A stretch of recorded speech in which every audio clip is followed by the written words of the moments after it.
Oh, hey, we're live. All right. What up? Oh, hi. I didn't see you there. Let's see. What? Oh, hi. Oh, hello. Hi. Can you click that? I should probably retweet that biz. That. Oh, I should probably close Terraria. There we go. Probably. So, Brian, what have you been playing? Hold on 1 second. Hold on. Chip, I chip, found a chip, really chip, chip. yeah. I found a serious vein of tin. I gotta get this. Is that what the kids are calling it these days?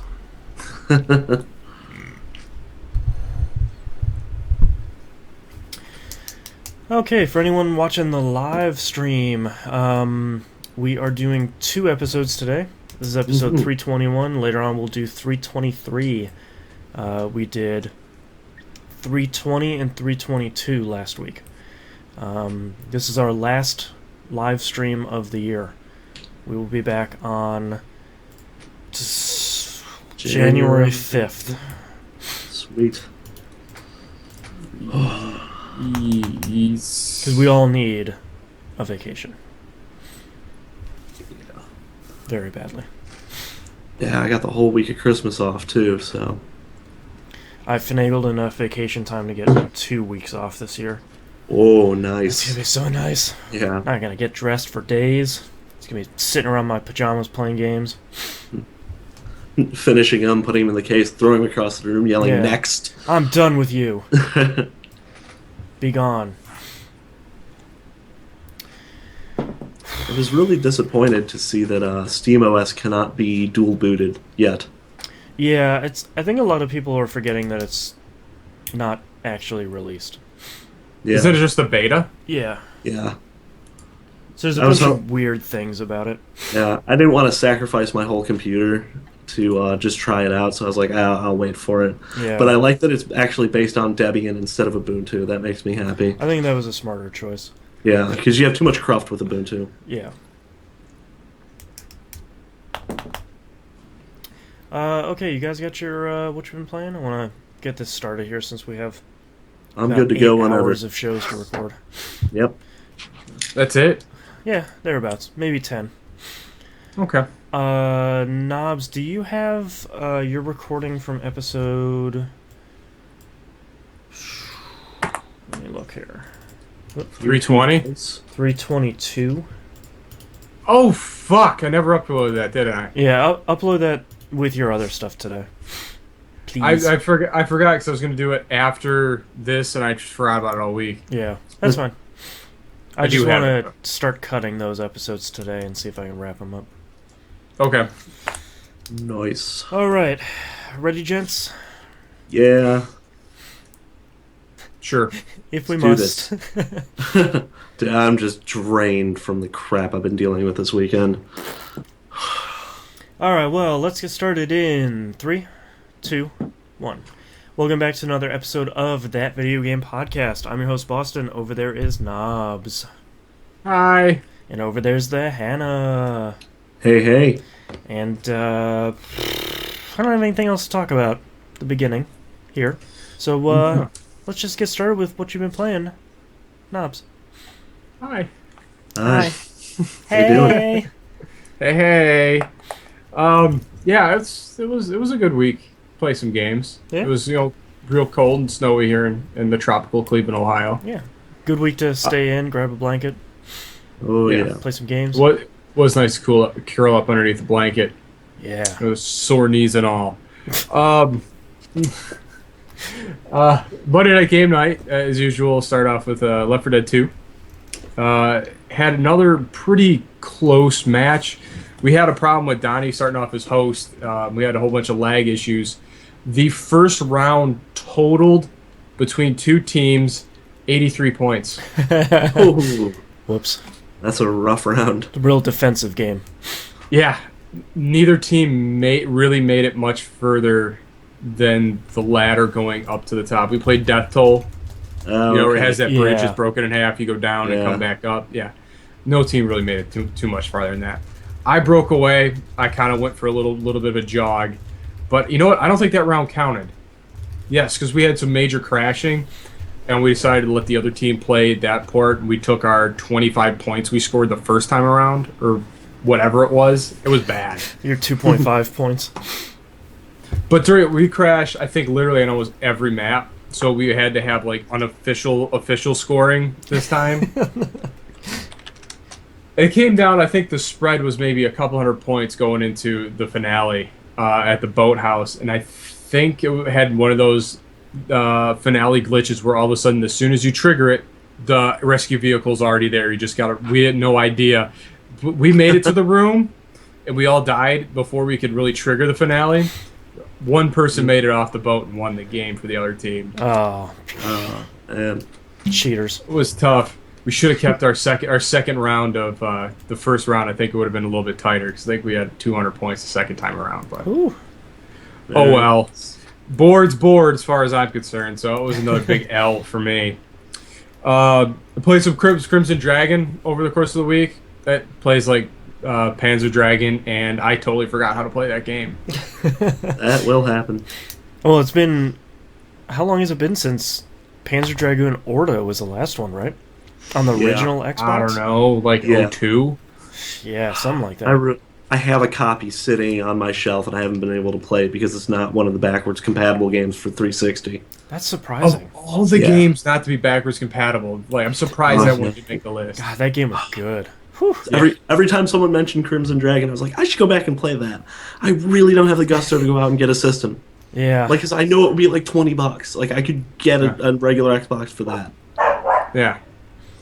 And apparently the door's open. Apparently. Anyway, yeah, so I played a whole bunch of that, and that's kind of dizzying craziness. I don't remember having so much control over the dragon.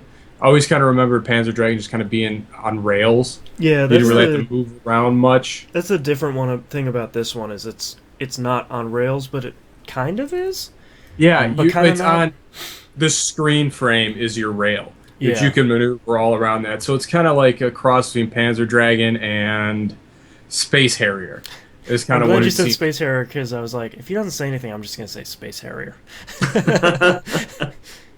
Yeah, I mean that's what it feels like because you're just kind of like like all the time. It's just it's all right. Is it how?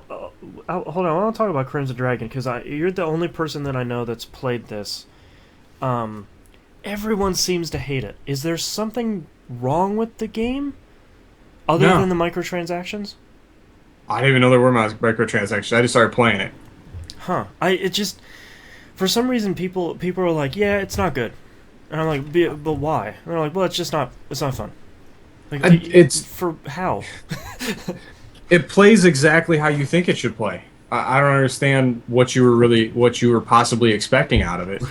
Yeah, I mean, that's why I've sort of been confused. Is like, are you expecting like this 40-hour dragon epic? Those games don't turn out well, and I think a lot of people are hating a lot of the launch Xbox One games because each and every single one of them has some form of microtransactions in it, except for I think Dead Rising 3.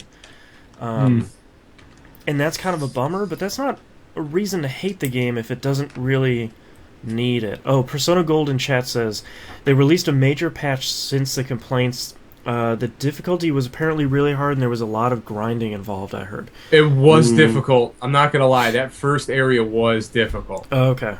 So I wonder if people were just sort of like, I don't want to grind in a Panzer Dragoon game.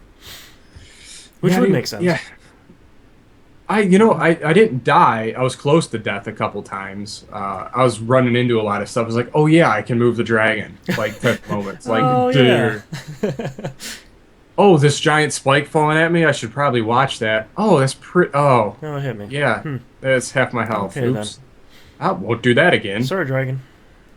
But yeah, it's just a lot of like the hold trigger and release, or actually, it's not even that. Like I was playing it more like Rez, where I was holding the button, grabbing all the stuff, and then releasing. Yeah. And I was like double tapping the trigger. I was like, this makes no sense.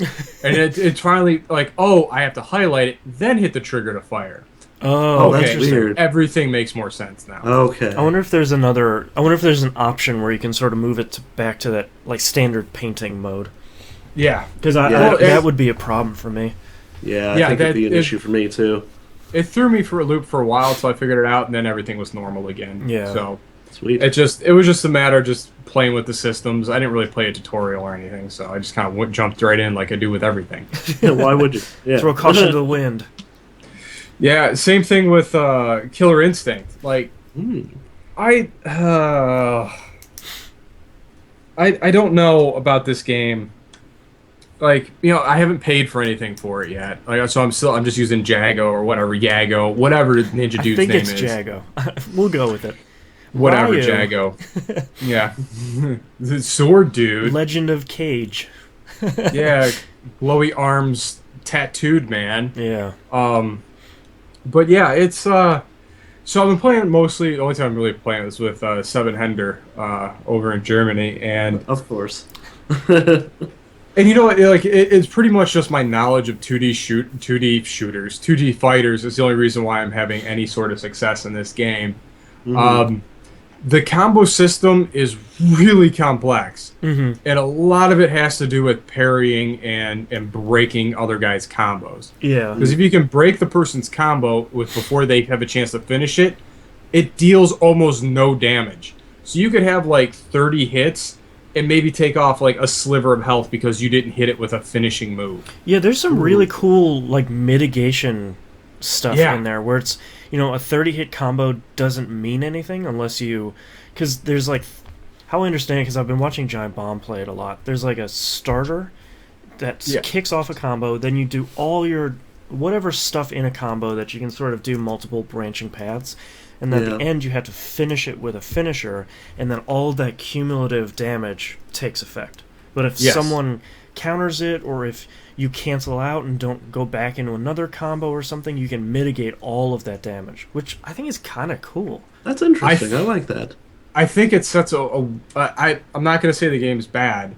In any stretch of the imagination, it is gorgeous, and Yeah. it plays Yeah. silky smooth, Yeah. like Well, that's over the good. internet. Like it, I mean, almost indistinguishable lag, and I'm playing with someone on another country Yeah. or on another continent, I should say. Across an ocean. Yeah, exactly. And maybe a few lakes in there. A couple rivers. and a mountain range or two. Some fjords. Yes. Over the Maginot Line. Oh man. I'm sorry. That was pretty good. But no, but as I understand it, like you have to hit an opener into a strike to an auto strike, which I'm not exactly sure what I mean, but all what that means is, from what I can grasp, is an auto strike is instead of dealing one hit, it deals two really fast, whether it be on a basic counter or a basic attack move, like another counter, and you just keep chaining this stuff together, and the dude you're hitting almost looks helpless at this point. Yeah. Like it's craziness.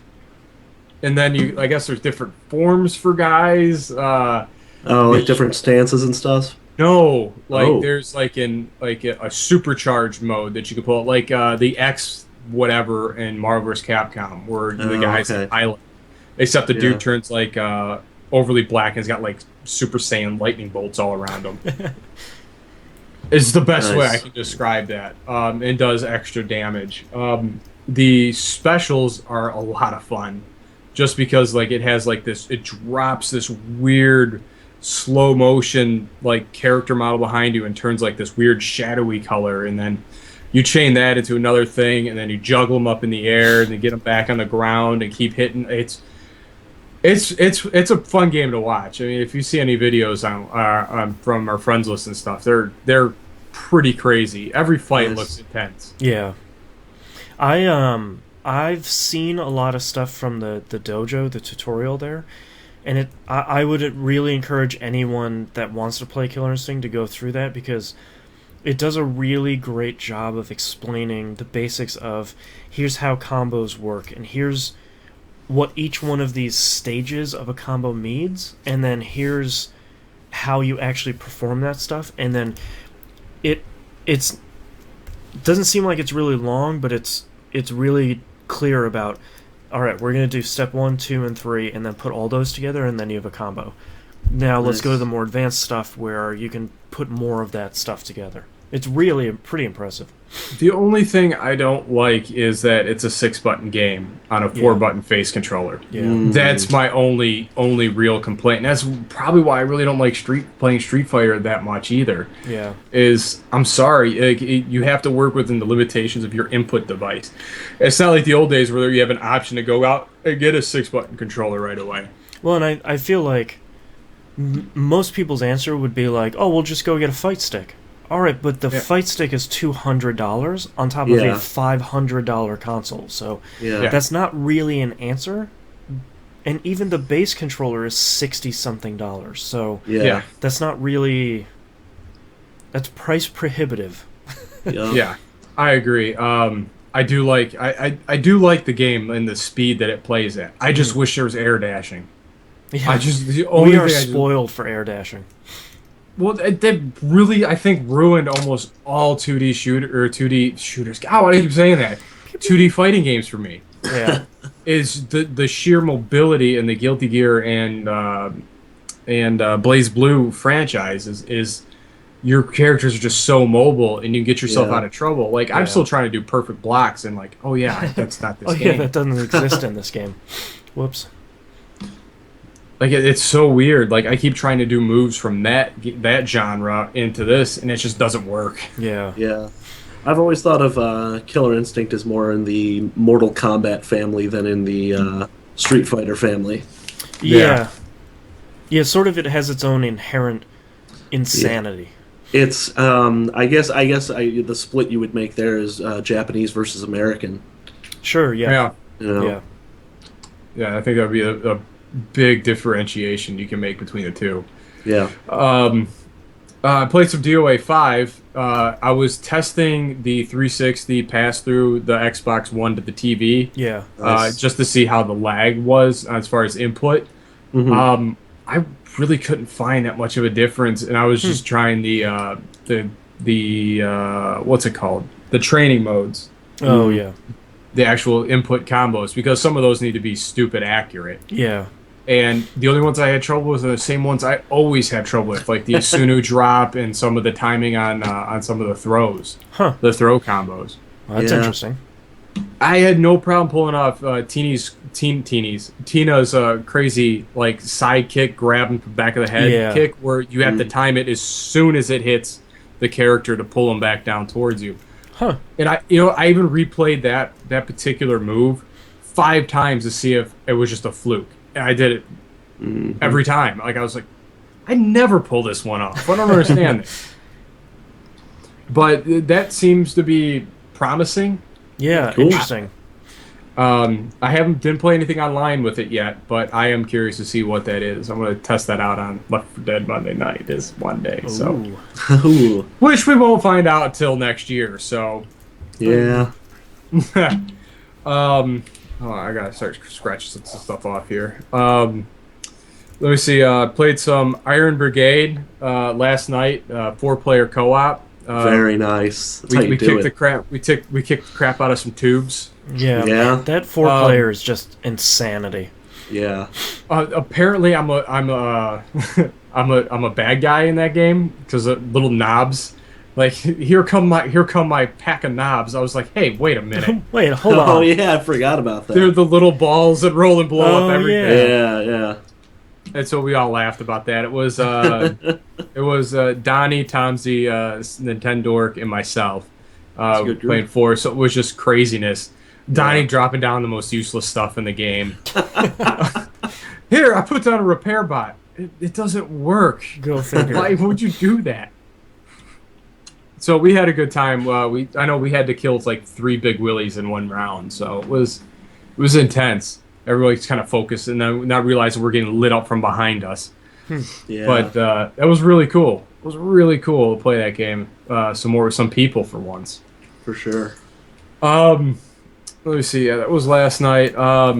So I downloaded and played Peggle 2. Ooh. Yeah, I played a bit of that too. I don't know how I feel about Peggle 2. Thank God I'm not the only one. I felt like a monster because I played Peggle 2 and I was sort of like, You know, after I finished it, it not only did it feel significantly shorter than the original Peggle, Yeah. like going through all the levels. I thought there were 10 levels in the original per special dude. Is something Maybe? 5 or 10? It was something This like Yeah. that.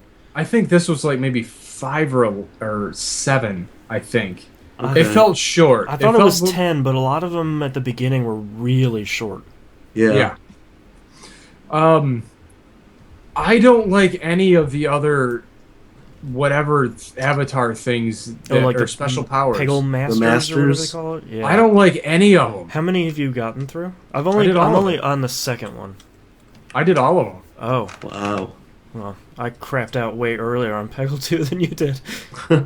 Well, what you got to with the Yeti guy, Yeah. No, the boulder dude, yeah, the boulder dude.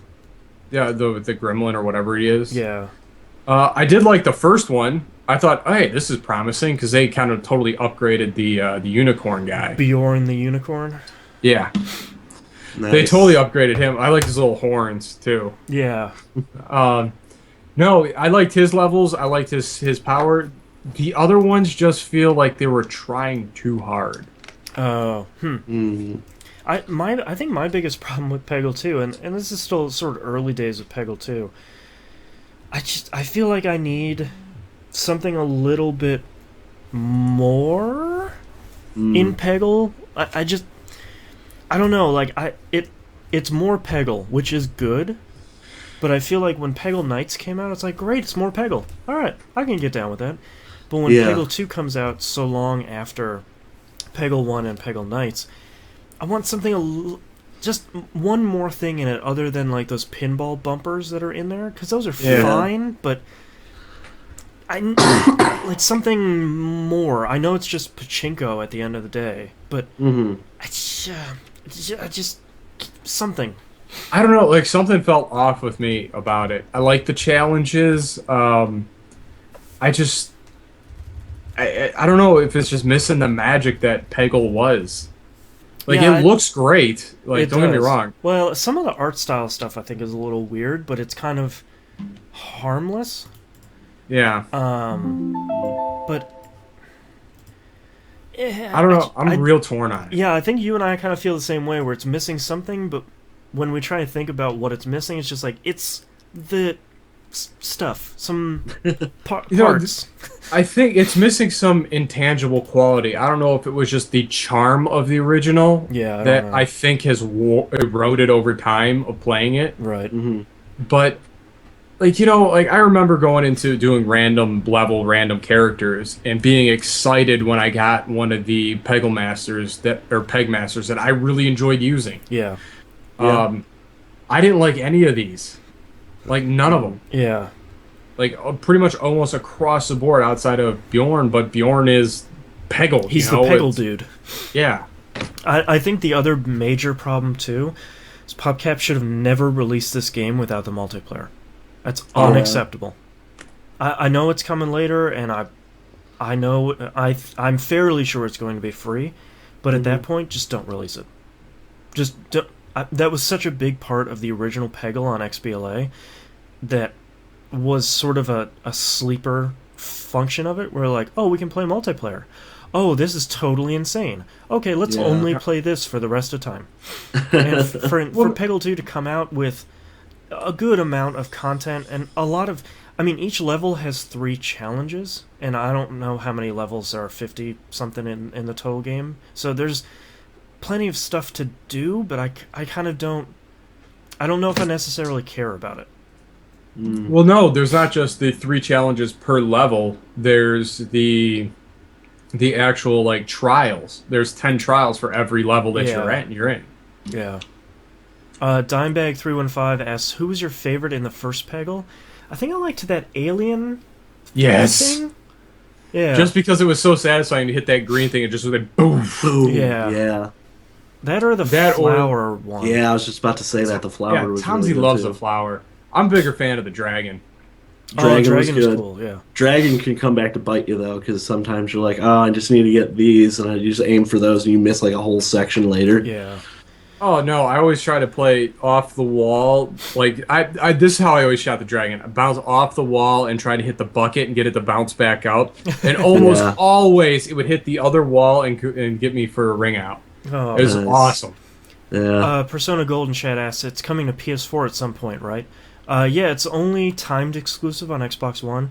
I get the impression that probably in a couple months it's going to be coming to everything else. So It better be. the same Keep that same on sort of thing Vita. that PopCap does. It'll come to iOS, Android, Ouya, your toaster, your TV, Plex. Yeah. Who knows? But I just feel like the game is just missing something in it. I can't really put my finger on it. Yeah, but it's that sort of same. To me, it's the same sort of magic that you get with like Nintendo games or classic Sega games, where it's just like, man, Yeah. there's something about this game. Like you look at Sonic 2 and you're like, it's just a platformer, but there's something about it that makes it into like, yeah, it's one of my favorite games ever. Yeah. It's like Yeah. I don't Totally. know what. Maybe it's blast processing. Who knows? But there's just something, and like when you go back to play Super Mario World, you're just like, yeah, it's just a platformer, and yeah, it's a cape now, but it's just so damn something. Good. Yeah, there's just- there's there's something something. about it. It's the X factor. You can't really define it. Yeah, It's sad because it just seems like no one can ever really reproduce that in a sequel. Like it's one of those things that it's often imitated but never replicated. yeah. And I feel that everyone has such fond memories of playing so much Peggle that I don't think it ever could have lived up to what we wanted it to be. Yeah. I mean, there's got to be some way. Plants vs. Zombies 2 was really good, except for all the free-to-play microtransaction-y stuff. It felt like sort of the next step in that Yeah. franchise, but... sorry, I don't know, I'm it dealing with doesn't like feel- a work issue here while we're recording, so I'm like It doesn't halfway it here. doesn't feel like it's any more than Peggle Knights. Right. Like it just felt like another add-on and not a legitimate full release of a game. Yeah, I think Yeah. that's a good way of putting it. That's understandable. And lastly, the game I pretty much had spent all the time playing was Dead Rising 3. Ooh, I haven't even started that yet. Well, I recorded a couple of the craziness that has happened to me on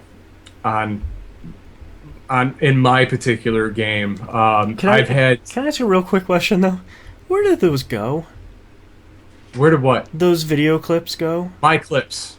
My clip. Yeah, but like, where else? Facebook I don't know. or something? It just says like, yeah, we uploaded it. It's like, well, I saved it to my SCSI drive, so I know it's there. But where at? Where can people see it? Yeah, where can I tell someone like, look at my Facebook channel here? You can actually Yeah. go into another person's clips through your friends list and look at all their clips. Oh well, Cool. hopefully. it I've goes seen plenty of somewhere you else. golfing. Yeah, love that golf game. Yeah. But no, I literally like I was playing with 700 for probably a couple hours, and all of a sudden my game got real glitchy. And glitchy to the point where I can't believe this is still running. Like glitchy. Where it looked like all the zombies were on ice and just kind of like shimmering around back and forth. Oh man. And Awesome. and just like I'd hit one and I'd knock him on the ground, but he wouldn't hit the ground. He would just kind of slowly slide. And all the vehicles apparently seemed to start digging in their front tires, so I was like doing a wheelie with a steamroller like this. To the point where I got it stuck. At one point, everything was clipping through the ground. Great. The clip I had to say, dude, I was totally like, I was on chat with, we need to talk about chat in a little bit.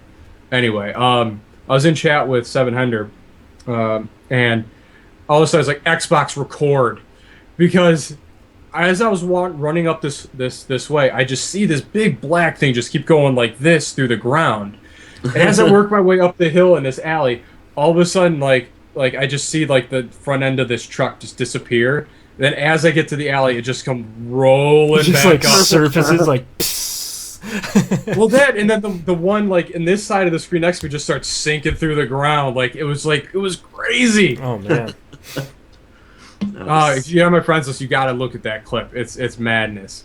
But for me, never liking a Dead Rising game, I love this game. This is interesting because I loved the first Dead Rising, one of like 3 people that actually finished that game. What changed on this one that made you enjoy your time more? Is Is it the lack of time limits? I don't know. Like you know what? I never really gave Dead Rising much of a chance because I kept dying right away. Yeah. Like I got to that one spot where you get in the food court and Guido Hombrero dude is just sniping me from up in the rafters. Yeah. And I just got annoyed because I couldn't get around him. I couldn't find a weapon near me to kill him because I couldn't get up there to kill him. Yeah. Like that first boss fight just totally soured me. I never played 2, never played any of the other expansions. Poor Dead Rising 1 had just such a problem in... It was never able to explain it that you can't finish the game your first couple times. You have to get as far as you can, die, save your experience, and try again. Yeah, it wasn't made any clearer to me at all about that. Is that like if I'd have known that going into that game, yeah, it would have been like, okay, great. I might have just ground it out a couple times and then really started off like a head up. But this one it's like the blood bleeding sword thing in Symphony of the Night where you just sit there and get like 8 levels real quick. Yeah. And then the rest of the game becomes significantly easier. But that just wasn't clear to me like the first time playing through that game. I was playing Dead Rising 3. I played through the tutorial and I started getting frustrated, or that first area, because I don't know what I'm doing. Like the control scheme seems weird. I have to hold this, I hit another button to use it. Why would I swap out my flash when I have a fire axe? Why would I need to equip a flashlight? Yeah. And where did my axe go? How do I switch weapons? And I had no idea any of this stuff. So I played through that, and then I hopped in, Hoiko, like we got in the game together, and we just kind of went just running around, killed zombies for, I don't know, 2 or 3 hours before the game started getting crazy. It's like, look, I'm gonna save and quit just because I don't want to lose any of my stuff. So we did that, and then I really started getting into finding blueprints and weapons crafting and just finding new and unique ways to dispatch hordes of zombies. Yeah. I've just been having a riot. I think I have 2 days left in the game clock to finish, and it's like I think I'm at level 48 or 40. I don't know. I've been having a lot of game crashes where it just puts me to the title screen. Oh, weird. Or the title loading screen, and I'm just like I've probably lost maybe 15 levels because of this. Jeez. Wow. But I'm still playing it. It's how much fun I'm having with it. Yeah. Yeah, it's like all the characters are crazy. I think I've done like 3 boss fights. The steamroller motorcycle thing might be the craziest looking thing I've ever seen in my life. That thing is just insane. I need to look that up. Yeah, you really do. It's amazing. In this one, you can combine vehicles instead of just combining weapons. Oh, that's awesome. Yeah. Okay.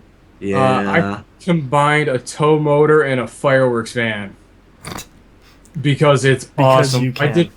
I did a street sweeper and I think an ambulance. No, a clown truck, a clown van, whatever it is.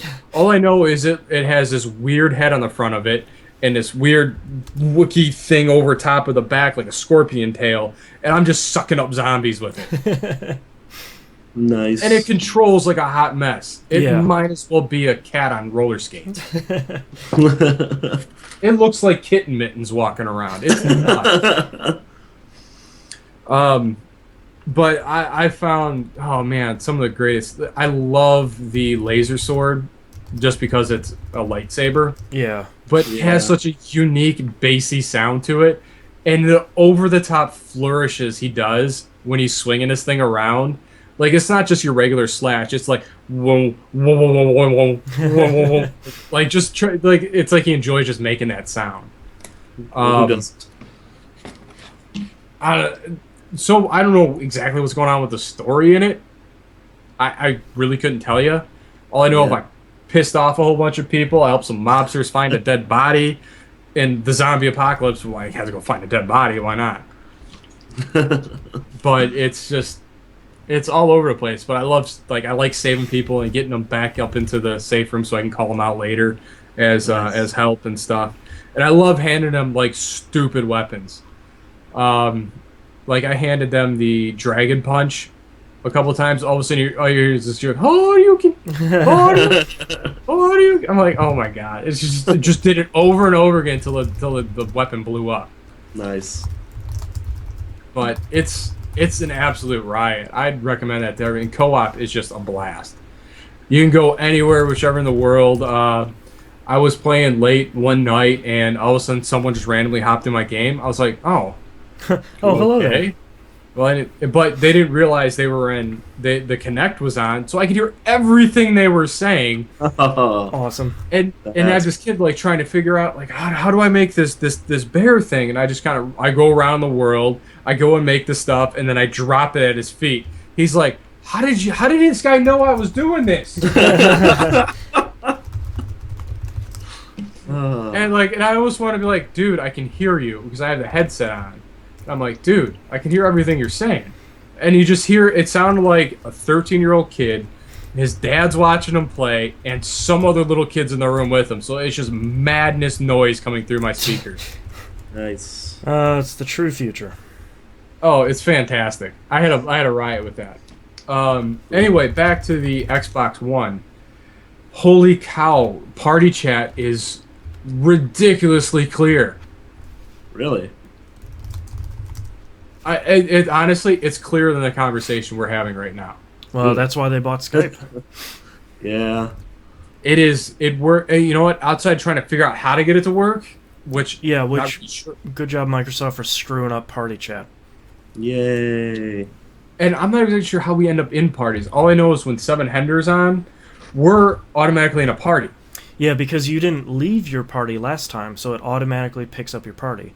And now parties like the PS3 are game specific.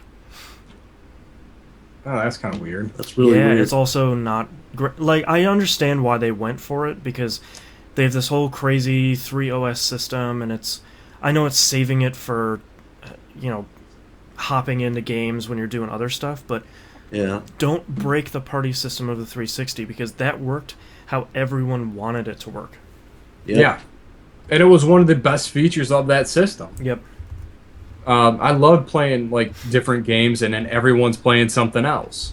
Yeah. Like last night, I think two of us were playing Peggle, and then another person was playing Iron Brigade, and another person was playing Assassin's Creed 3. Very nice. Which cross game chat is like the best thing in the world. Oh yeah. Yeah. But yeah, so on that, I mean, I just couldn't believe how clear the voices are across that headset. And that headset's really nice.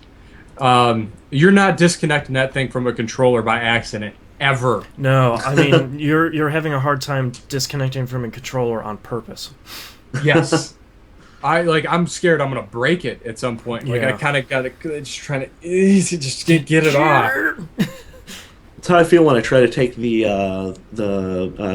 keyboard pad off the 360 controller. The Yeah. chat pad, yeah. Yeah. Or It put it almost on, or do anything with it. It almost connects in the same way, where it's just like it really like locks into place.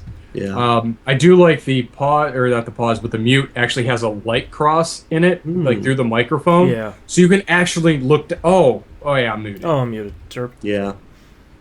But yeah, it's different. Like I've been playing, doing a lot of I've been doing the Snap TV stuff. So I'll have TV playing and everything's aspect ratio switched down. I can't quite figure out how to fix the aspect ratio on my Xbox One. Because I go through the whole calibration thing. It's like, okay, well, you need to see the green border for everything. I'm like, okay, how do I adjust that? That's been my problem too. I have really bad overscan on my Xbox One, and I can't change it. And I can't change that on my TV, because that's not what TVs do. No. Yep. So I don't know. Maybe controller battery levels, they just didn't finish it yet. Maybe. Yeah, it's such a weird thing, because on like I was watching a couple Blu-rays and I noticed like some of like the bottom, like some movies have like little text and it's just off the screen. I'm like, Yep. come on. That sucks. And I thought it was TV specific because of my TV, and I'm like, no. And I went and try and play with the settings of my TV, and I couldn't adjust it at all, like screen centering or adjusting. I'm sure I could do it on my projector because I have a million different settings to play with. But Yeah. on my rear projection TV, I just don't have those options, and I couldn't find anything in the UI or the dashboard interface that would help me adjust where my screen is in location to that. Because the dashboard's fine, everything lines up where it's supposed to be. It's just during games it just doesn't quite line up. That's weird. It is an odd thing. It is. But that's pretty much all I've been playing this week. So how about you, Hannah? Oh, I didn't play a whole ton this week. I sort of had a long week at work, but I did play some more Rainbow Moon. And that's starting to get real grindy. I have to really level up these characters to get past where I'm at right now. I did all, like, it seems to be separated into, like, continents and islands. I got off the first island after doing all the little quests and stuff there and kind of going through and leveling up attributes and stuff. Keeping up, like, leveling your attributes with rainbow pearls on top of leveling your characters, it turns into a real mess really quick. Because you earn the rainbow pearls based on how many enemies you kill, not necessarily how much experience you gain from the fight. So I'm trying to go around and get into random battles that are, and they're not really random battles. You can initiate them or not initiate them. It'll pop up in the corner of the screen with a little like press X to fight, and it'll be 6 of this kind of enemy, 2 of this kind of enemy, and 1 of this kind of enemy. And it'll be like, okay, I'll fight those. Can grab some rainbow pearls and move on. But all I've been running into is it's 1 of this enemy and 1 of this enemy, and that's not worth my time. So it's just, that game is just really fun, and despite having to grind a little bit more than I would have liked to, I think that's sort of a side effect of the nature of the game and the fact that it has some microtransaction-y stuff. I'm really happy with it, and it's gonna probably sit on my Vita until something replaces it. And I think the something that's going to replace it is going to be Terraria, which I fired back up on PC this week to sort of prep for the Vita release on Tuesday. Why do you practice for a game you're already gonna buy? I just wanted to make sure I still liked it, one of those like, yeah, I remember playing like 20 some odd hours of it, and I realized why I remembered it, but wasn't like obsessed with it because I got lost in that game. It's one of those games where you start playing and you're like, all right, I'm going through, and then you look at your clock and you go, oh, it's tomorrow, and then you just keep going. Like, you don't care that it's tomorrow. You don't care that it's been 8 hours. You just kind of keep playing. And I had that happen again today before the podcast. I was like, all right, I'll play like a little half hour of Vita, and I looked down and I go, oh, I got a bunch of stuff to do. And it's just, that game is really going to be phenomenal on the Vita, and I hope I haven't played it with a controller, which is the only thing I'm really worried about, because the using a mouse in that game is really sort of essential. You have to really be pinpoint as to where you're pointing to dig down into the ground or, gather ore. Like, you run into like these metal veins so that you can create new weapons and all that stuff. Yeah. And I'm curious to see how the controller's gonna handle that. I played the mobile version as well, just to sort of get a feel for it. But it's got on-screen controls, which are completely different than what you're gonna get on the Vita. Like, because those are still gonna be physical controls, and it'll feel different. And the mobile version is it's got a big tutorial to it. Like, it hand-holds you quite a bit. And it takes you through all the steps of the stuff you have to do to survive the first night in Terraria, which is, chop down some trees, build yourself a little like log cabin out of it, put a table and a chair in the place, and put a light source. And it just sort of it takes you step by step through how to start off the game and how to play the game, and then it lets you roam free. Whereas the PC version it just drops you into the world, and there's a dude you can talk to, and there's a help option on that dude you can talk to, and that's it. Everything else is just like, have fun, figure it out yourself, which I kind of prefer. But I understand why they did it for the mobile version, because you're going to have a lot more people that are just going to be like, oh, well, what's this about? And you need to explain the game a little bit better than them rather than just dropping them into it. Other than that, I also played a little more XCOM Enemy Within, and I just can't bring myself to progress the story. I just like fighting battles too much. Like I'm at plasma weapons. I haven't even finished the first story objective. Jeez. Still haven't captured an alien. I'm just like, I'll get around to it. Just building stuff up. I've got a satellite in almost every country. I think I'm holding out on like Canada. I think because they're like I'm waiting until I need to put it up. I haven't had any panic issues with Canada, which I kind of find funny. They're all just kind of hanging out. Just hanging out, drinking some syrup. Yeah. As with every game of XCOM I've ever played, I lost South America entirely within the first 2 months. Yeah, they're not. They're not worth keeping. Sorry, Brazil and whatever sorry, else. South America. Yeah. There's 2 countries. If you lose one of them, you can't get their bonus, and if you don't get their bonus early in the game, it's worthless anyways. Yeah. And so I think the only other country I lost was Egypt, because it was I was sort of Sophie's choice. It was like, all right, well, you can either you've got 3 satellites up in in Europe. And if you don't go to this last country, I think it was like Germany or the UK. No, it was probably France, because France has been really annoying in this game. They've had like every single mission I've been in, it's been like, of course it's in France, of course. So I went and saved Europe because it was the better option, because my base is in Africa to get the money bonus straight off. So if I lose Egypt, there's no real negative other than, oh no, I've lost Egypt. I still have the continent bonus. But if I lost France or wherever I was at, I would lose the possibility to get the European continent bonus, which could really suck. I think it's like bonus engineers and bonus scientists or something. Or it reduces... I can't even remember what it is, but it was well worth saving it. And that game is just... I'm so close to finding the Exalt base. I still have to eliminate one more country, because basically as you find Exalt cells and you do covert missions, you get data that says, okay, it's not in a country that borders an ocean, or it's not in, it gives you like little hints, and it starts to cross off countries on your list, and eventually it narrows it down to 1, I hope. Because I've currently narrowed it down to 2, and if you pick the wrong one, you run this really huge risk of losing them from the XCOM project, which I don't want to do, because I'm obsessive about playing this game better than I play most other games. Most other games I'd be like, I'll just lose it, whatever.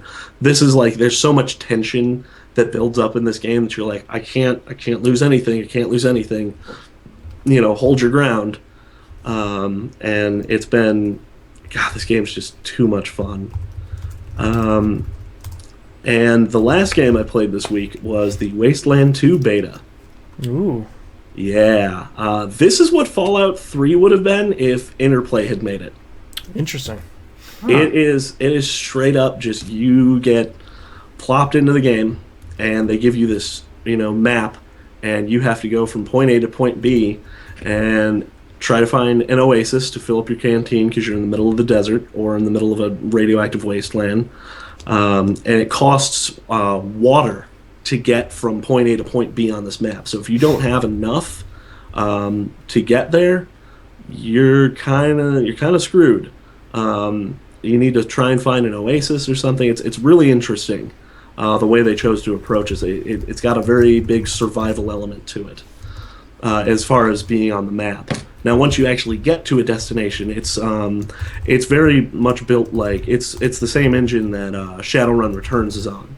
So you have this open world sort of hub area, and then you have these individual scenes, as they're called in the Unity engine. And the first scene you get to, you have to go recover some information that another ranger lost. And you have to gather these 2 items and then go place them on a radio tower. So I got through that first part of that first mission. I didn't get to play a whole lot of it. But the combat is interesting. I was hoping it would be as cover-based as Shadowrun or as XCOM, but from what I've seen so far, it really isn't. It's sort of um, it's sort of just a shootout, and you kind of gotta hope you hit.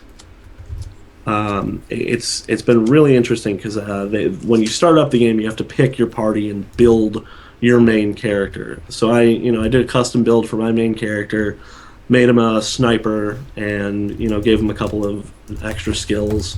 And then I picked from their list of pre-made characters to sort of fill out my roster. So I've got one person that's good at close range combat with a shotgun.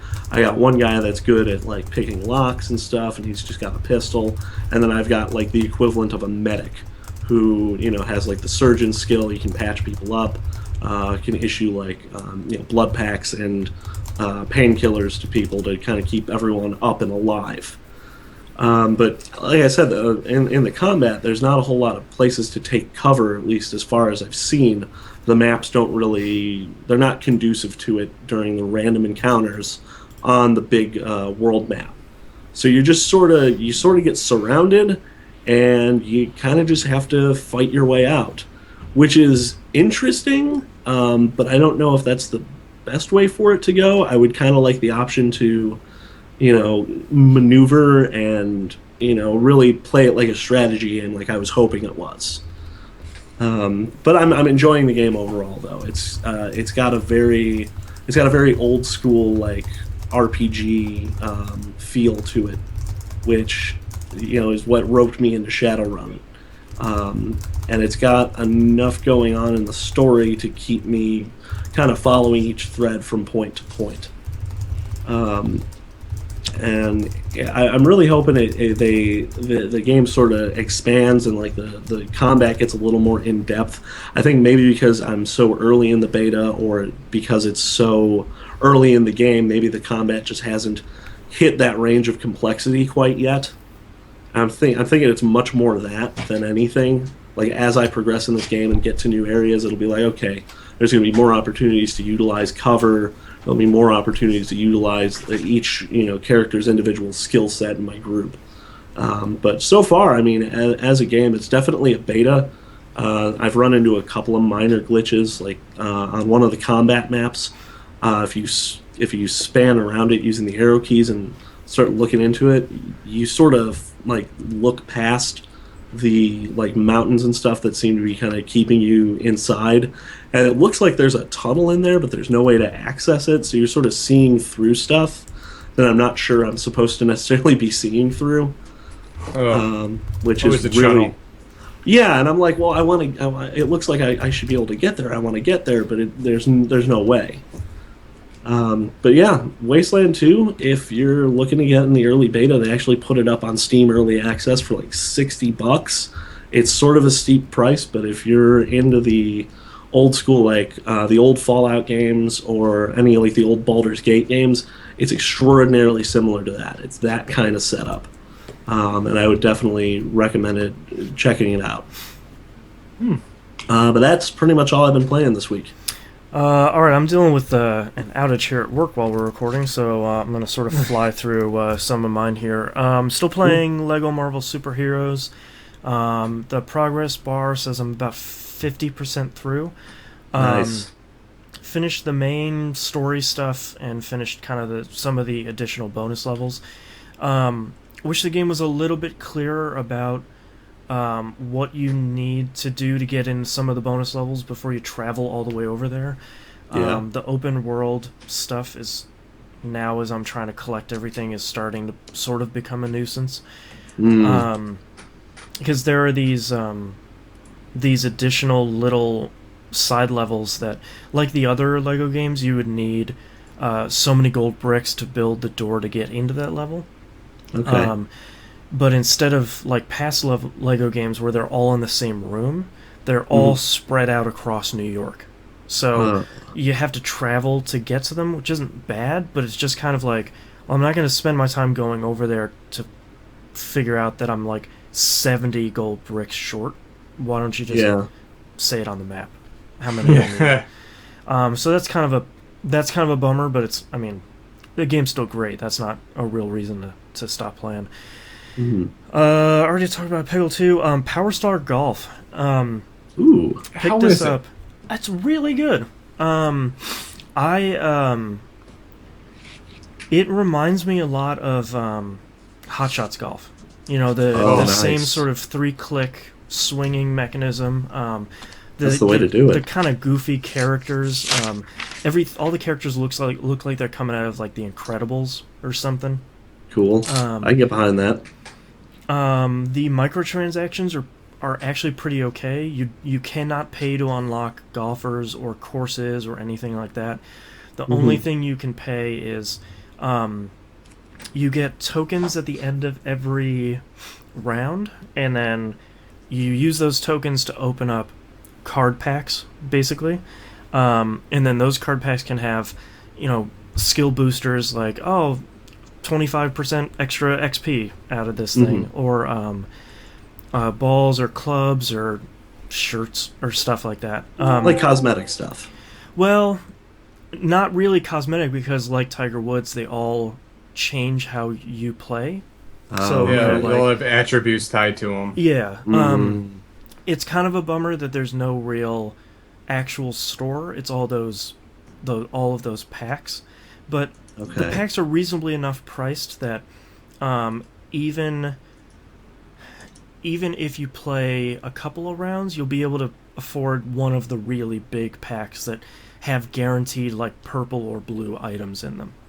So Okay. really not a problem where it's like, man, I can't even buy that high level one because I didn't spend any money. It's not really like Yeah. that. It's just really solid. I mean, it's not nearly as tough as the latest Tiger games have gotten. It's really focused primarily on that Hot Shots Golf sort of genre, and it's great. I wish there was a demo out. I don't think there is yet, but I feel like a solid demo could really sell that game. And it seems like there's a lot of stuff in there too. So, I popped in Rise a little bit. Okay. Was not in the mood to play that game. Seems fine, but just could not get behind it at the moment. And all of the text in that game is way too small. I can't deal with.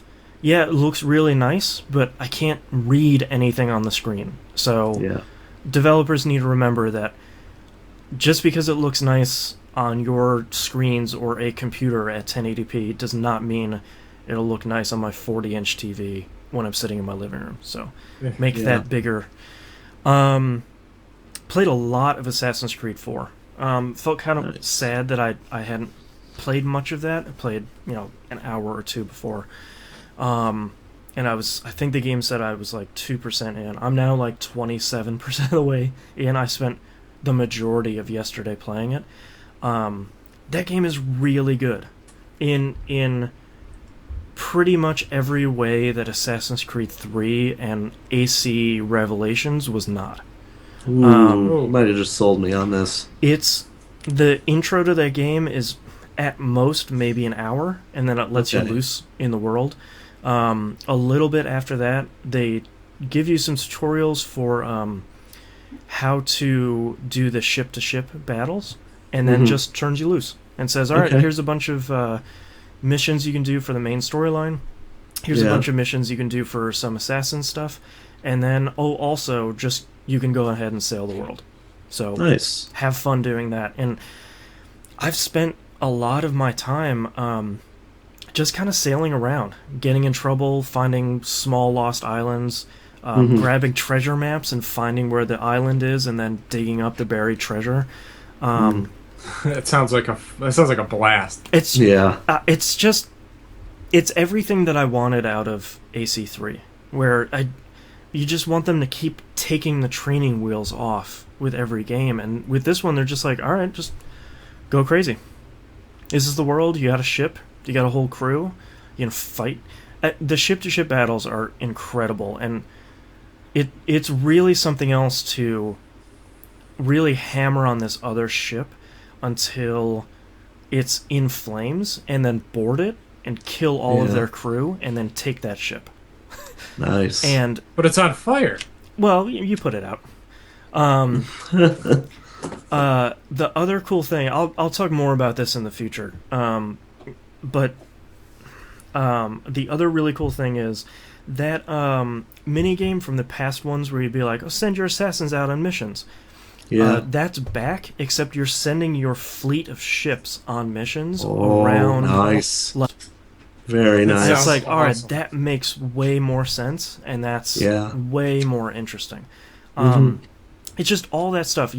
They made a really fun pirate game. Maybe it's not the best pirate game that people have ever made. I kind of don't care because I get to sail around the world, and it's a relaxing and interesting experience, a lot like what I liked about Wind Waker, which is like I want to sail a little bit. And then pretty much every island you run across has a bunch of collectibles on it and a bunch of viewpoints. I was Yeah. so hoping you were say gorillas. I have not fought a gorilla yet. I have gone toe-to-toe with a white jaguar. That was Ooh. interesting. Gorillas. Gorillas. Huge difference. Little bit of a difference. Yeah. Little bit. And I'm honestly surprised. The story's pretty interesting too. Cool. The main character is fairly likable in the sort of roguish way that a pirate can be. Okay. And the modern day stuff is really interesting. Nice. It's not a spoiler because it's in like the first 10 minutes of the game. But you're an Abstergo Entertainment employee doing Okay. research for a movie they're making about pirates by this Kenway descendant of one of the people in Assassin's Creed 3. So Really? Awesome. yeah, it's Wait, it's is really Desmond's interesting. story wrapped up? Without spoiling it, yes. Yeah. That finished his whole tale finished at the end of AC3. Really? Yeah. Yeah. So, and they're sort of continuing some of it in AC4. I can't even spoil it because they've shown some interesting stuff so far, but I don't even know what the extent of it is Yeah. at this point. So, so far, really feeling that, really, really enjoying it. The last game I played this week is Starbound. I bought that Ooh. beta, alpha, early access, whatever it's called. Yeah. When it came out, what was it, 2 weeks ago or something? Mm-hmm. I've really been hesitating getting into it because I really don't like Terraria. Mm-hmm. I felt like the original version of Terraria that I tried, they fixed this later, but it didn't have a tutorial. So it was sort of like, Yeah. you know what to do. You've played Minecraft, and it's like, no, because I don't like that either. So Yeah. I don't know what I'm supposed to do. Starbound is way better with that right off the Cool. bat. And it says, all right, now let's go chop down some trees. Let's go build some stuff. Let's outfit your ship. Let's Yeah. teach you how to fly from planet to planet. Ooh. And I made a robot that has its brain pan exposed in under like What? this covering of glass. Which, come on, That's pretty sweet. how can you not love that? Yeah. I sort of don't know how I feel about that one yet because I've only played for about an hour today. I'm still in the phase where it's like, okay, I forget how to switch weapons, and what animals on this planet are good and evil, and oh god, okay, I'm dead. Nice. But it seems kind of promising because it's a little bit more focused when you need it to be. Over something like Minecraft or Terraria, where it's like, I don't know, you figure it out. It's like, well, no, I don't have 20 hours to sit here and figure out how to build a stone pickaxe to dig through dirt. You know, that's not. Yeah. Tell me the basics here, and it seems like Starbound actually does that fairly well. That's good. But that's all I've been playing. So let's take a break. Sweet. Great. Okay, I've got a problem at work. All right. Good luck with that. I'm gonna go refill, and I'll be back in a few. Okay. Yeah, I'm gonna get some beverages. All right.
Let's see.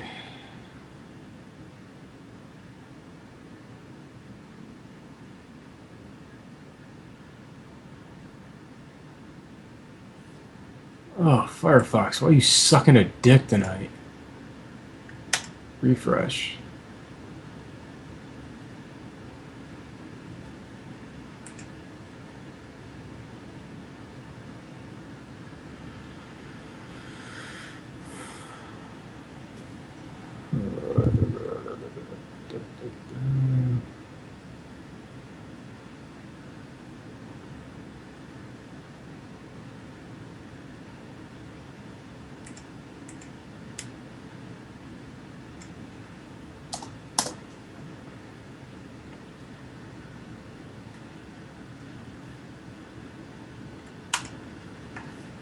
Oh my god, I hate the internet.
Okay.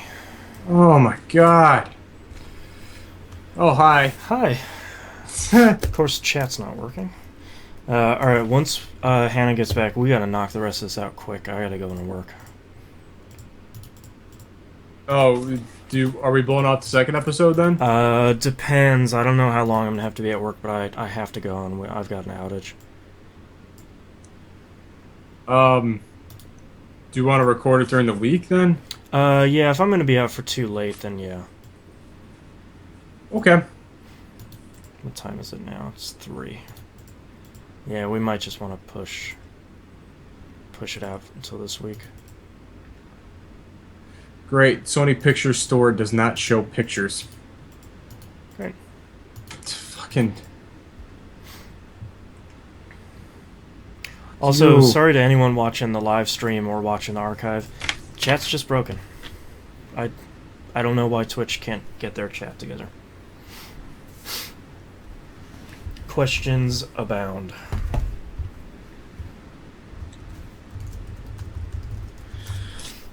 Alright, well, I will try this site then.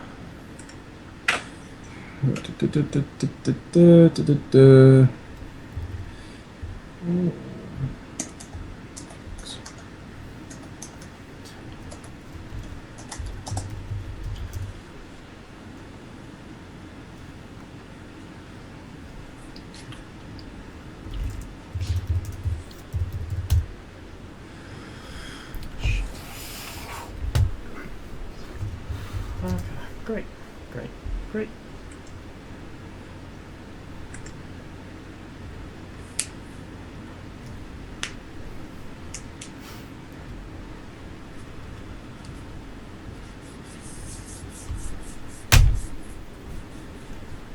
That didn't sound good. It's just my laptop closing. It's heavy. Oh.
I live.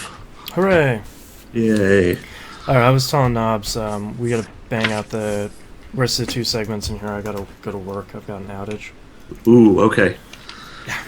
Good times. alright. It's not super critical, but it's Yeah, still an outage. bad enough. Yeah. I'm gonna pop some cough medicine here really quick. Okay. I'm probably gonna be there.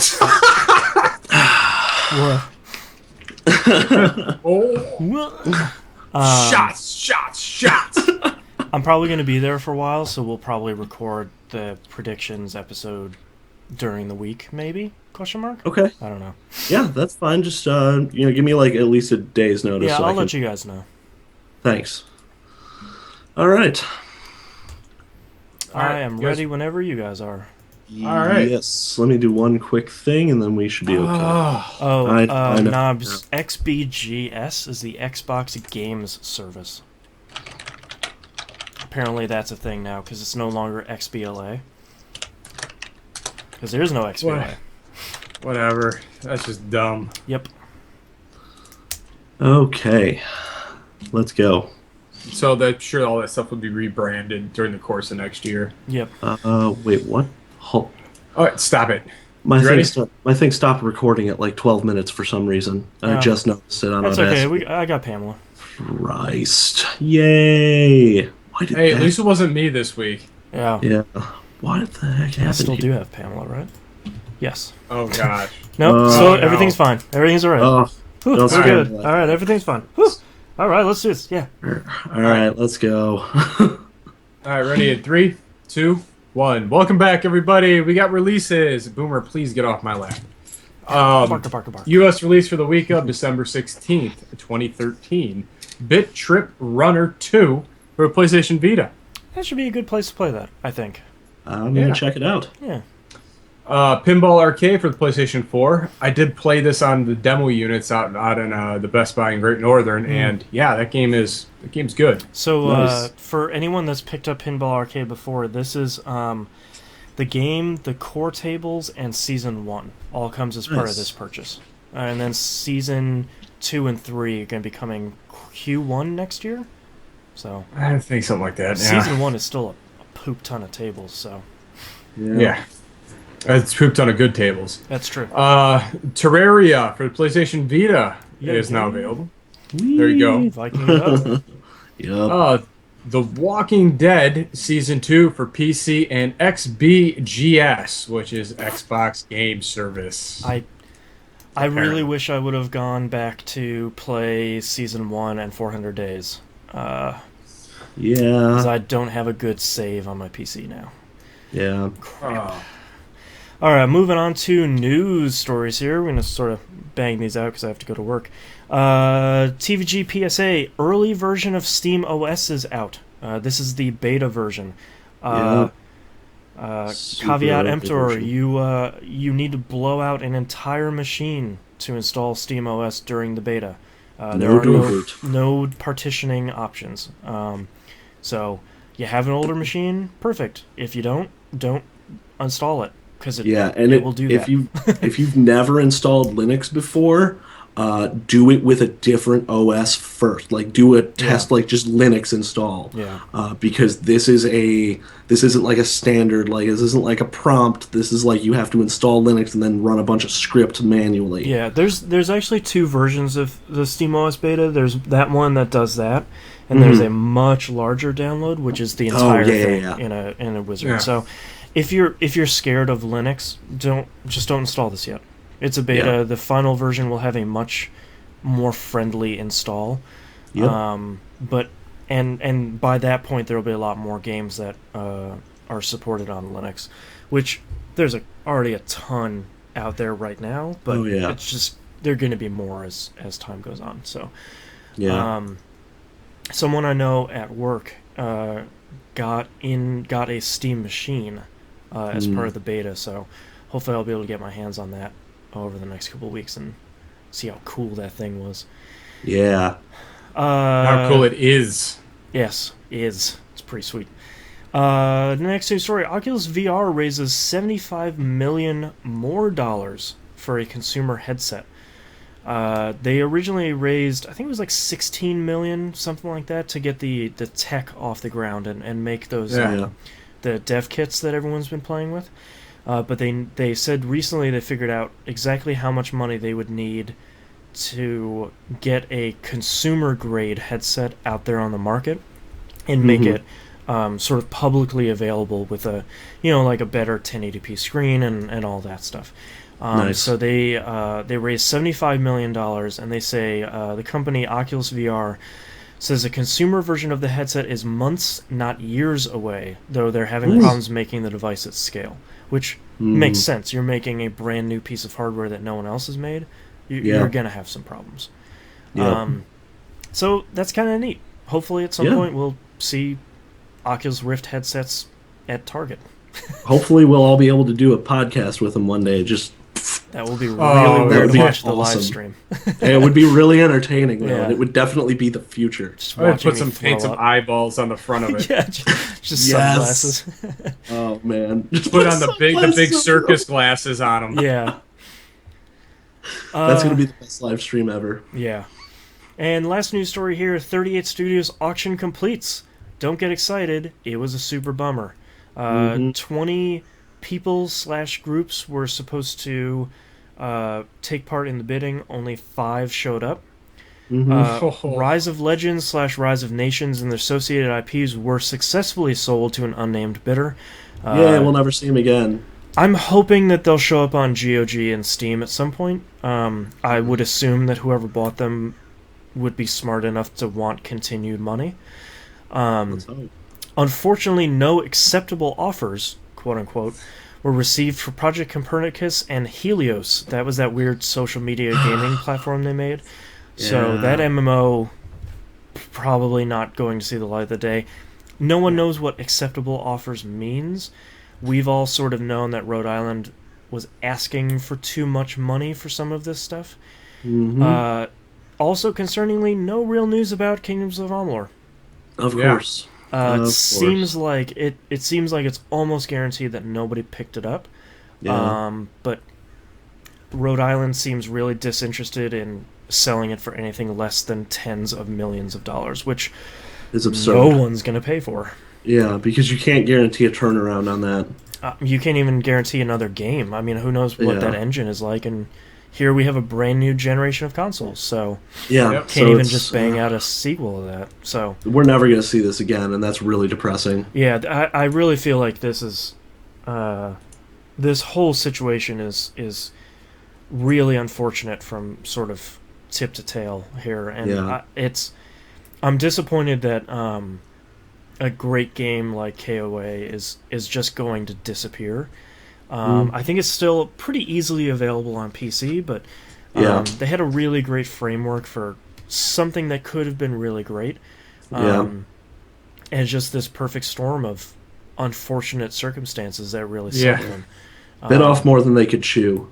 Yeah. Well, I think expectations were wrong as far as who was fronting the money for it and what the actual value it was.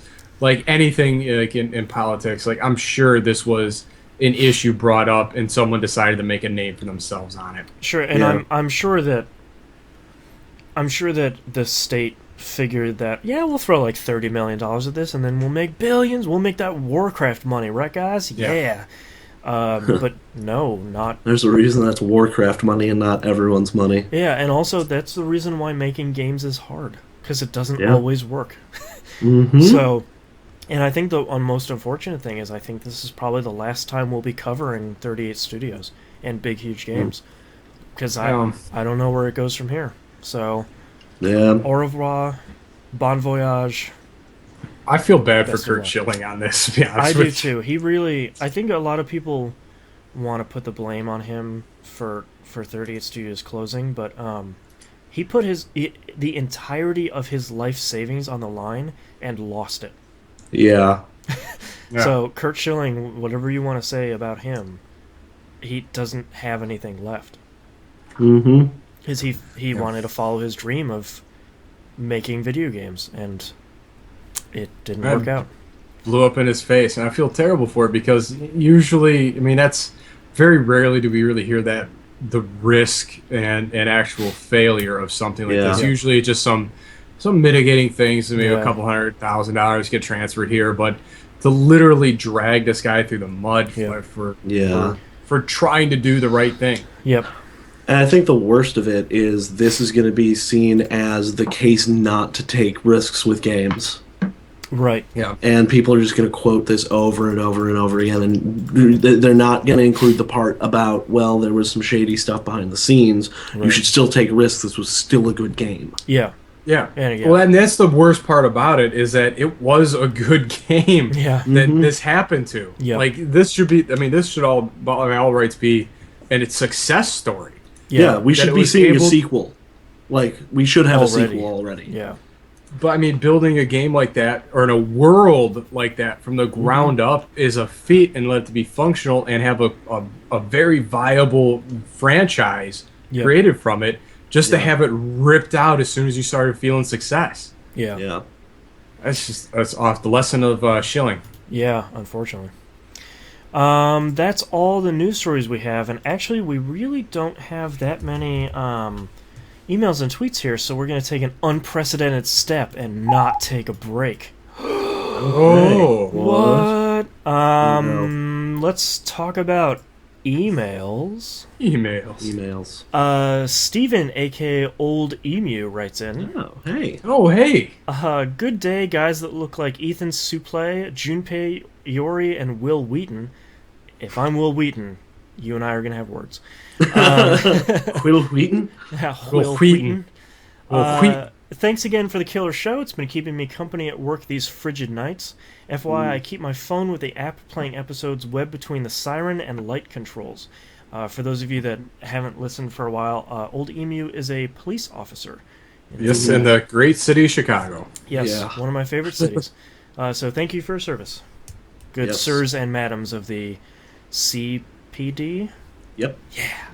My wife bought me an Asus G46 laptop this summer.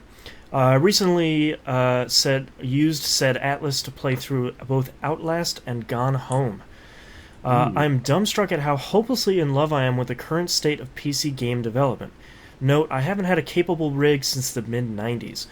Gaming then was assuredly great, but as Old Snake was wont to persist, war has changed. Very true. Outlast should be played by someone seeking a true horror gaming experience. It is poetic and yet vulgar, with mature sensibilities in regards to pacing, tension, and the importance of sound, which is always why games are the scariest. Sound. Yeah. Don't forget that, horror game makers. Gone Home, although not a scary game outright, creates enough anxiety through atmosphere to cripple even the most stalwart captains of the keyboard, which... that's the best title for PC gamers I've ever heard. And mouse. My brain was so wrapped by it that at one point my physical body wanted out of that house. Oh, and it's only an hour long. Outlast is between 5 and 6. I implore those of you who can or who dare, hosts and forum members alike, to experience one or both of these exceptional pieces. I would be a big wuss. Yeah. I'll probably check out Gone Home, but as far as like Outlast, I don't know if I can outlast that. I didn't want to make the joke; it just happened. It came out of my So mouth. The other bad part too about Gone Home, and I know it's been sort of controversial with it, is its price. It is a very short game, an hour to 2 hours at most, and it's over $10 for that experience on Steam. Is it like 15? It's something like that, and it seems well made and it seems interesting, but maybe wait for the Steam Christmas sale. That's surely right around the corner. Yeah, 19th. Oh well, in 4 days. I mean 3 days. All right. Tweets. Tom TV87 writes, would love to hear your impressions of At Delver Game by Cuttigan in the next episode. Personally, I love it. Be gentle. It's still alpha. If you go to I think it's delvergame.com, DELVER game.com. This basically looks like a procedurally generated Hexen. Like, it looks like it uses the same engine as Hexen and Heretic, but it's this cool dungeon crawler roguelike game.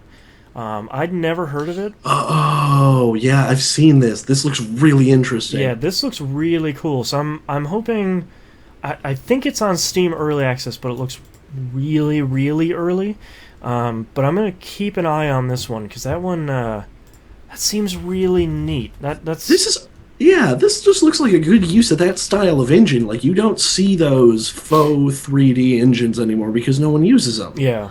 But this is like whoever thought this would be a stylistic choice? Yeah. It is $8 on Steam Early Access, and it is beta and not alpha. And the developer says in an unfinished beta state at the moment, it has its share of bugs and rough edges, but it's very playable. And they're looking for a lot of feedback. Looks like it's available on Android and possibly iOS as well. Oh, nice.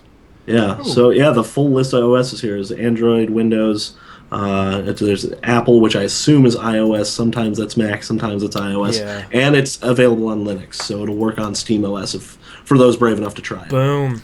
Look at all Yeah. those bonuses. So, yeah, go Oh. check that out. It's delvergame.com, and it's on all of those platforms and early access on Steam for only $8. Yeah, this looks Huh. super hot. I'm There you go. glad someone emailed about it. Yeah, I thank you very forgot much, about this. TomTV87, for letting us know about that. And our last question here from Gibbinator. What do you think the most important game ever released is, and why? I will take a crack and say Pong. I feel like that's Okay. the game everyone knows. Mm-hmm. Oh. And probably everybody's played. Yeah. Oh, man. Go ahead. I'm gonna say Doom. God! On its Yeah. 20th anniversary. Well, and it's okay. So as Doom released his shareware, the people getting it got it the way we get our games now, digital delivery, because people were just posting text files to a BBS to see if it was up. Yep. And there's so many little things about Doom that make it the game that can not necessarily kicked off gaming, but you still feel these echoes of the game 20 years later. Yeah, like garage industry sort of. I'm making Yeah. games in my dorm room and putting them up on an FTP. There was no FPS before Doom. It was Yeah. Doom clones. Yeah, exactly. Good call. You Knobs? totally stole mine. Yeah, I mean, I would reiterate the same thing with Doom, because it literally catapulted that genre into being, and now most remakes of games are first person shooters. Yep. Yeah, Like, they just think, hey, we'll just make a first person shooter out of it. It'll be fine. yeah. Well, and Um, I feel like anyone who wants to make a first-person shooter engine or game, or sort of wants to start modding one, just makes E1M1. Yeah. You Yeah. know, and that I feel like, because my original choice was gonna be Super Mario Brothers, the original one. I'll cop to that. I mean, that saved the industry. That brought it back from the dead, Yeah, really. and it introduced a lot of people, not just our generation, but a lot of people to video games, and Yeah. showed that you can, and still shows that you can make a great game without hand-holding. Yeah. Yeah. Because, I mean, even, right, like now we're in tutorial hell, but even before then was a lot of PC games who was like, oh, did you read the 350-page spiral-bound book that came with it? If not, maybe you can't play it. But this Let me thing... go get my copy of Neverwinter Nights. Yeah, exactly, like same thing, where it's like, you know, this game had 2 buttons and a D-pad, and when you run into enemies, you die, and when you jump on them, you kill them. Play the Yeah. game. You know, like... So, all of that is... Well, even that, just sitting at the title screen was essentially the trailer on how to play that game, Yep. because Yeah. it just starts playing. Yeah, that's true. Yeah. And one of the first games that a lot of people played that were scrolling. Yeah. You know, a lot of innovation in that game. Yeah. All right, well, I think that's our episode for this week. You can visit us Indeed. at tvgp.tv. Everything else is on the right-hand side of the page. Please don't forget to join the forums. Mark yourselves on the maps. I love seeing where the listeners are. Join us for Monday Night Game Night. That is 10 p.m. EST. Left 4 Dead 2 on the 360. And Community Game Night is Thursday nights. That's on Steam. Mhm. Join the group. You get notifications, and when we're up and playing. Easy peasy. Yep. TVGP Game Club has been decided. I decided Bullet today. for Yay! Outedge Jade Empire, much to Boston's Oh. and to Knobs' relief. So go pick so up we're gonna Bulletstorm. It is super cheap. Yeah, it's going to kick off on the 23rd, and we're going to go for a full month. And if Oh, you wait. Bulletstorm 1? Bulletstorm 1, it beat Jade fun. Empire. Yeah. Oh, Knobs thanks the community. Yeah. You know what? I think I own this in some fashion. I'll have to dig up my Origin account probably, but I'm actually sort of pumped to play it now. Not gonna lie. Now that it's been decided for me, I'm like, oh, what yeah, are you playing it on? I'm gonna play it on PC. Come on. Currently, as we're recording, Bulletstorm is $20 on PC. The Steam sale, as we heard, starts off in just a handful of days. I'm sure it would be about $2 during the... that game always gets marked down during any of these sales. Amazon has Bulletstorm for $17 on 360 and $17 for... Actually, $17 on everything. Or you can buy the games for Windows Live limited edition Bulletstorm in a box for $8.15. It's a good game. It's fun. You should go play it. It's stupid dumb. It's pretty great. Yeah. And for that price, why not? All right. And don't forget, you can watch this show live every week, except for the next 2 ones while we're on vacation. You still get 2 episodes. Don't worry. Not missing a week here. At twitch.tv/E1M1 Network. Thank you very much, everyone, for listening. Thank you very much, everyone, for watching and joining us in the Always Broken Twitch chat. We'll see you all next week. Bulletstorm! Peace. All right, titles. Anybody got any? Nope. I'm going to run through these. Well, the community's got one. Or the chat. Okay. What do we got? I can't see chat. Here comes a pack of knobs. Oh, I got that. I wrote that one down already. Yes. All right, so let's run through these. Sore knees and all. Real defensive game. Board's board. If he doesn't say anything, I'm going to say Space Harrier. Let's stop on Board's board for a second. I had to explain that to several people. Yeah. What that term means. Oh. Yeah. You know what that means, right? If it hits the board, it's on the board. Board's board. Yep. I mean, it counts. Scoreboard. Yeah. Scoreboard. Yeah, I get that. Oh yeah, I can move the dragon. Legend of Cage. On Another Country. Some fjords. Over the something line. I can't remember. Maginette line. Maginette line. You don't know. After World War I, the French built this big line of defenses that the Germans just blew right through for World War II. Okay. Actually, no, they went around it. Super Saiyan Lightning Bolts. 6-button game on a 4-button face. Price prohibitive. 3 big willies in 1 round. Oh, God. A pack of knobs. The Boulder Dude. It's just pachinko at the end of the day. Should it be 4 big willies and a pack of knobs? He's the Peggle Dude.